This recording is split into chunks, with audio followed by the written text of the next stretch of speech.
Ronnie Horn notes,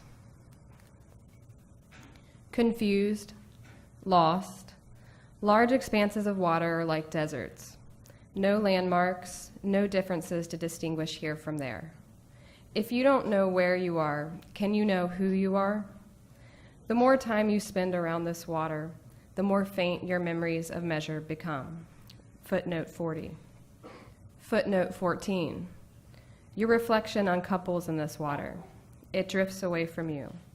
As you stand there on the bank or bridge, helpless, watching your reflection float downstream and disappear, you may wonder what forces water gathers. But instinctively, you already know they must be closer to witchcraft than geometry. Footnote 15. Best witchcraft is geometry. Footnote 16. See poem number 1158 by Emily Dickinson. When you imagine images of a river, what do you see? Do you see the oxbow in the Connecticut after a thunderstorm as depicted by Thomas Cole? What about the Thames in London? Do you see Turner's view of the Waterloo Bridge or the House of Parliament through Monet's atmospheric pigment? Do you see moonlight or mercury? If I recall river, I recall those I've lived near, the Broad, the Mississippi, the Tennessee, and the Sacramento, for example. In particular, I recall a set of rules protecting me from its wilderness. No touching, supervision required, no standing near the edge. Predictably, the rules of engagement amplified the allure, arousing desire for entry, for touch, and for intimacy. The dangerous, unpredictable, and varying conditions of a river demand awareness. Like the sharpening of a knife against a wet stone, looking at river water sharpens one's attention to the view. Critical information rests inside of minute details. How tight is the earth packed along the bank's edge? How wet is the stone? Is it a stick or a snake? How fast is the current? Where is the bottom? Regardless of where I am, when I stand in front of a river, two questions surface. What is in the water and where does it come from? The way rivers act on the mind has a history of producing metaphor. For example, the pre-Socratic Greek philosopher Heraclitus used the metaphor of river water's variability to describe flux as a law of the universe. From a single volume of Heraclitus's translated fragments arose the well-used saying, "You can't step into the same river twice." Another example can be found in the work of contemporary American artist Ronnie Horn. Throughout a career of over 3 decades, Horn has investigated the confluence of geology, identity, and place through the subject matter of water, focusing significantly on London's major urban river, the Thames. Between 1998 and 2000, Horn produced 800 written meditations on the Thames and paired these musings with photographs made of the water surface. In this slide, we can see Horn's large format cameras rigged to scaffolding aboard a tugboat inside the river, which produced a suite of images of this dramatically turbulent surface, paradoxically capturing the moving water as a motionless surface. Horn likens water to a master verb, an act of perpetual relation. In this presentation, I consider how Horn reconstructs the landscape view as a dynamic, active subject rather than a passive object, through her verbing of the River Thames in the body of work Still Water, the River Thames, for example. By irregularly deploying the exacting systems of photography, language, and perspective, I argue that Horn has converted these tools of reason to river logic. As a result, landscape does not become a symbolic form. It remains a stage where projection yields to the indeterminacy of an unquantifiable subject. Still Water consists of a suite of 15 footnoted offset photolithographs. The footnote system, written and compiled by Horn, rests in the paper's bottom white margins, which is right here. The superscript numbers appended to the notations at the foot of the plate are matched to digits that are placed intermittently on the paper surface over the river, which we saw at the beginning of the presentation. Horn has created a reciprocal coordinate system, empowering every point with contradictory content. Unable to express ideals, they elevate difference. Still water offers a DIY map, permitting the viewer to create value and meaning through the associative logic of still or dry water. The adjective wet is the description of something covered by water or saturated with liquid. In this definition, when something becomes wet, it shows a character of yielding, which could be translated to mean a lack of forcefulness, submissiveness, or even weakness.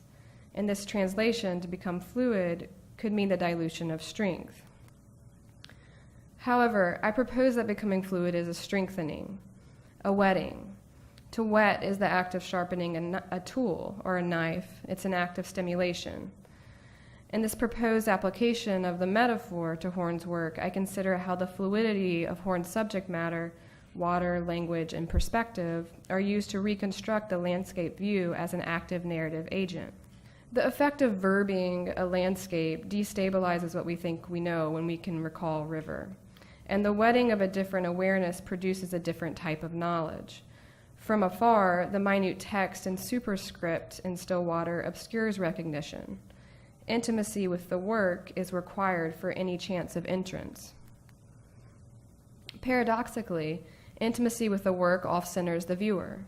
Herein lies the strategy through which Horne's created a vertigo of meaning. The closer one is to the work, the further you are away from organizing the triangulation of visual systems and the metaphoric content inside of Horne's prose. As Horne implies through her invocation of vertigo, being off-center inside the Western codes of aesthetics and writing is destabilizing. When a photograph is oriented horizontally, typically the composition leads the eye to a point in the distance, evoking the heavens. When text is read from left to right in the Western tradition of linguistics, the reader goes from point A to point B, or from capital to period. The intent of these knowledge systems is to construct coherent reason from meaning. Horne's removal of recessed space formally deconstructs distance. This strategic maneuver challenges one of the most powerful inferences of perspective in the history of Western art, the God's eye view, which is on display in Albrecht Dürer's Artist Drawing a Nude with Perspective device.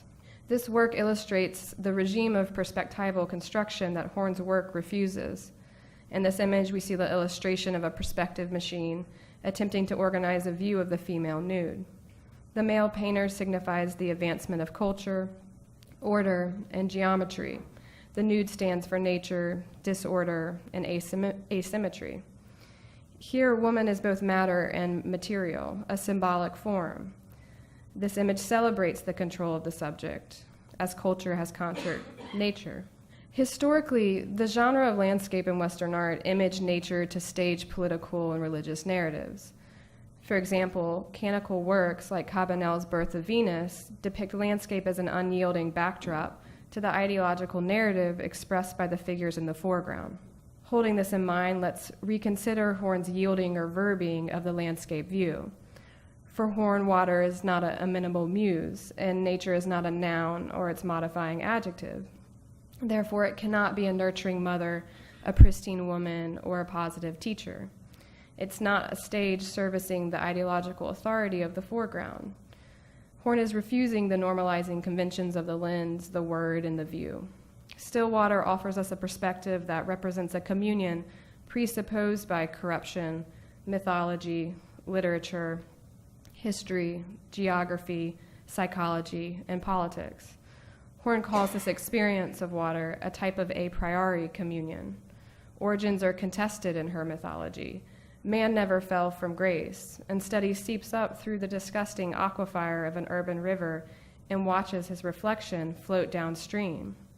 Horne states, footnote 7, "This is a turgid moment, a moment of bemusement."